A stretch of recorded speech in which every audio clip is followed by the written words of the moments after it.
Justin Brownlee, pinagtanggol ang import ng Rain or Shine. Ken Mike Carino, excited na maglaro. Matindi ang sinabi sa paglipat sa Ginebra. Ito ngang si Ken Mike Carino, mga chong, ang pinaka naging huling galaw ng Barangay Ginebra pagdating sa trade. Nakuha nila ito sa Terra Firma kapalit ni Ben Adamos. At sa naging debut game nga ng Ginebra ay present itong si Ken Mark para suportahan ang kanyang panibagong kupunan. Hindi man siya nakapaglaro dahil ongoing pa rin ang kanyang recovery, ay todo nga yung suporta ni Ken Mark Carino at kita mo sa kanya na excited na siya na maglaro, suot ang Barangay Ginebra jersey. At sa kanyang naging latest interview ay nabanggit nga nito na hanggang sa ngayon ay hindi pa rin siya makapaniwala na napunta siya sa Barangay Ginebra. At dahil nasa Ginebra na nga daw siya ngayon maglalaro, ay nabanggit pa niya na never niya nang pababayaan ang kanyang basketball career dahil sa kanyang panibagong kupunan. Ibig sabihin nga lang yan, mga chong, ay ibang level yung motivation na mayroon ngayon si Ken Mike Carino. Dahil sino ba naman ang hindi mamomotivate sa Barangay Ginebra na pinakamaraming fan sa PBA at the same time under na nga siya ng San Miguel Corporation, kung saan alam naman natin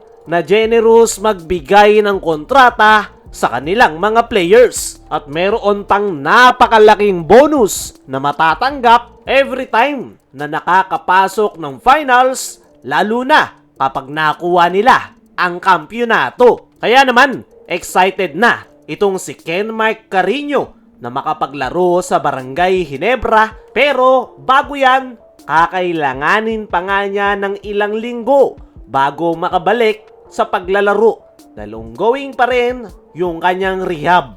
Para sa akin, mga chong, magiging isang valuable piece ng Barangay Ginebra itong si Ken Mark Carino. Ito yung tipo na player na may size, may depensa at kayang gumawa ng dirty work. At ang pinaka-importante, isang versatile player din si Ken Mike Carino. Kaya naman, talagang babagay siya sa sistemang ginagamit ni Coach Tim Cone na triangle offense. Ito nga yung player na matagal nang kulang sa kupunan ni Coach Tim Cone.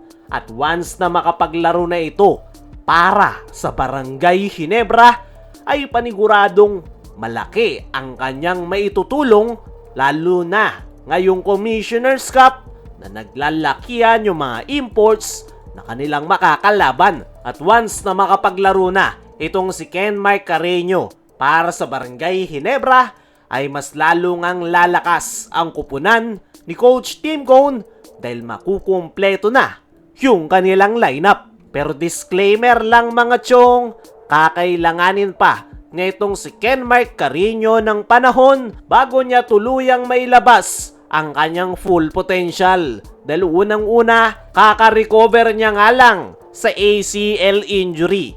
Hindi nga yan basta-bastang injury lang, kaya naman paniguradong maninibago pa si Ken Mike Carino. Isa pa, kailangan niya pang matutunan yung sistemang ginagamit ni Coach Tim Cone bago siya tuluyang makapag-blend at makabuo ng solid chemistry kasama ng Barangay Ginebra players. Pero once nga na magawa lahat yan ni Ken Mike Carino, ay paniguradong mas magiging deadly na kupunan ang Barangay Ginebra. Kaya mga chong, ano ang masasabi nyo? Na excited na si Ken Mike Carino sa Barangay Ginebra?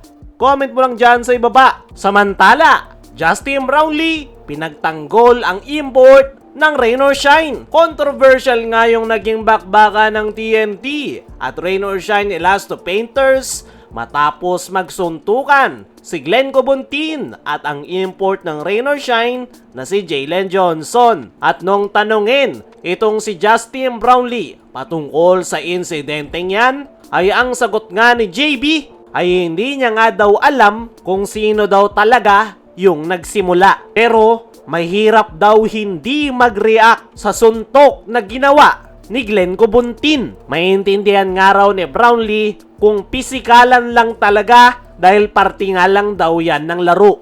Pero ibang usapan na daw kapag sadyang nanuntok yung isang player. Kaya para kay Justin Brownlee, napakahirap daw hindi mag-react sa suntok na ginawa ni Glenn Cobontin. Kaya mga chong, ano ang masasabi nyo sa sinabi na yan ni Justin Brownlee patungkol sa suntukan ni Glenn Cobontin at import ng Rain or Shine?